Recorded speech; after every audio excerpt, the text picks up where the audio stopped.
The phone buzzed on the kitchen counter, its vibration slicing through the silence of our empty home like a scalpel through skin. I stared at it, heart pounding, knowing it was her. Dr. Elena Harper, my wife of 12 years, who hadn't come home last night.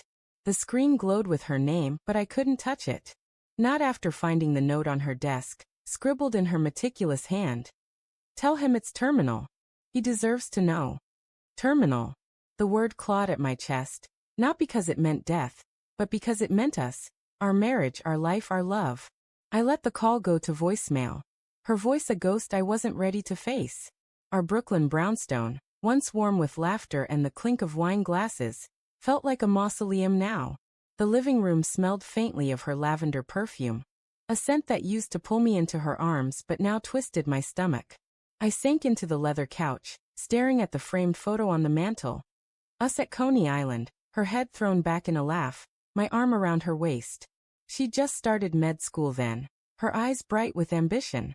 I'd been her biggest cheerleader, working double shifts at the garage to pay her tuition, cooking dinner when she studied late. When had that Elena vanished? The first red flag was subtle, like a crack in a windshield you don't notice until it splinters.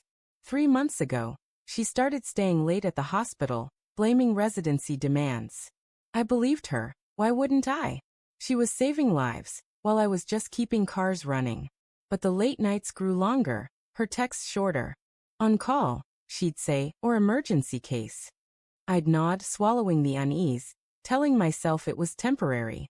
Then came the locked phone, the one she used to leave face up on the table, but now guarded like a secret. I'd teased her about it once, and her laugh was sharp, like broken glass. Privacy, Mark, she'd said. Even doctors need it. I found the note by accident, looking for a pen in her study. The room was her sanctuary, bookshelves stuffed with medical journals, a desk cluttered with charts. The note was tucked under a coffee mug, its words searing into me. Terminal. I didn't understand at first.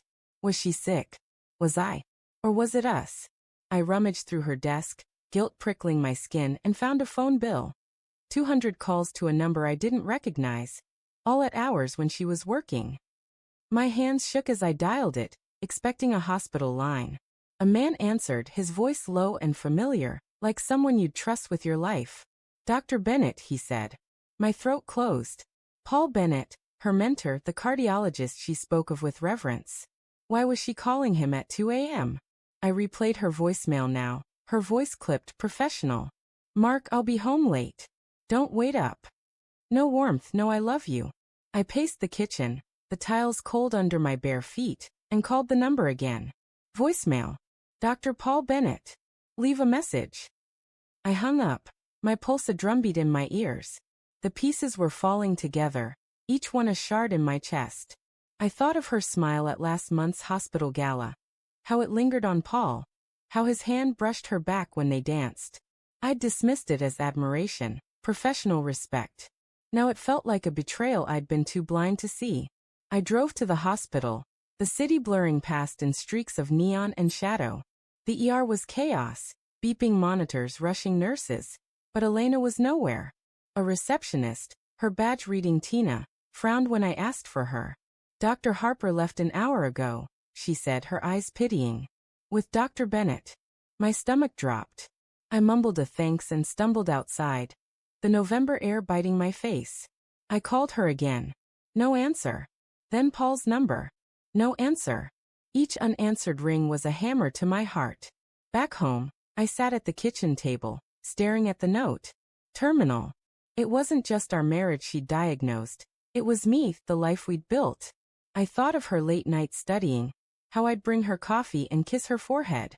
I thought of our fights, rare but fierce, always ending with her in my arms, promising forever. Was it all a lie? Or had she changed, her heart carved out by ambition? Replaced by someone I didn't know? The front door clicked open at 3 a.m. Elena stepped in. Her white coat slung over her arm, hair loose and tired. She froze when she saw me, the note in my hand. Mark, she said, her voice soft but guarded. Why are you up? What's terminal, Elena? My voice cracked, raw with hurt. Us. Or just me. Her face paled, but her eyes, those eyes I'd loved, were steady, calculating. You went through my things, she said, not a question. 200 calls to Paul Bennett, I said, standing, my hands shaking. Late nights. Locked phones. What am I supposed to think? She set her coat down, deliberate, like she was buying time. It's not what you think, she said, but her voice wavered, a crack in her armor. Paul's helping me with a case. A patient. It's complicated. Then explain it, I demanded, stepping closer. Explain why you wrote our marriage is terminal. Explain why you're lying to me. Her lips parted, but no words came. For the first time, I saw fear in her eyes, not of me, but of the truth. Mark, I didn't mean, she started, then stopped, her shoulders sagging. I'm not happy, she whispered. I haven't been for a while. The words hit like a physical blow, stealing my breath. Since when? I asked, my voice barely audible. Since you became a doctor? Since you started spending more time with him? It's not Paul, she said, but her eyes flicked away, and I knew she was lying. It's me. I've changed. This life, us, it's not enough anymore. Not enough. I echoed, anger surging through the hurt. I gave up everything for you, Elena. My dreams, my time, my heart. And you're throwing it away for what? A fling with some hotshot doctor. It's not a fling, she snapped, her composure breaking. Paul sees me. He understands what I'm trying to do, who I'm becoming. You're stuck in the past, Mark. You don't get it.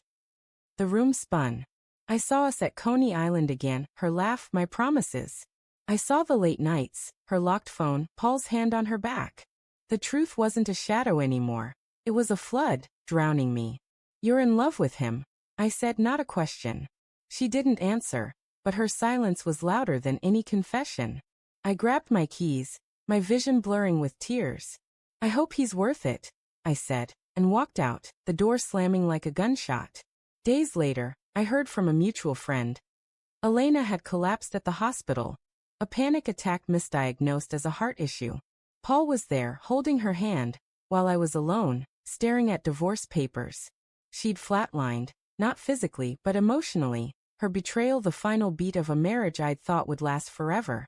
I signed the papers, my hand steady, my heart in pieces, haunted by the love I'd lost to a woman who'd outgrown me.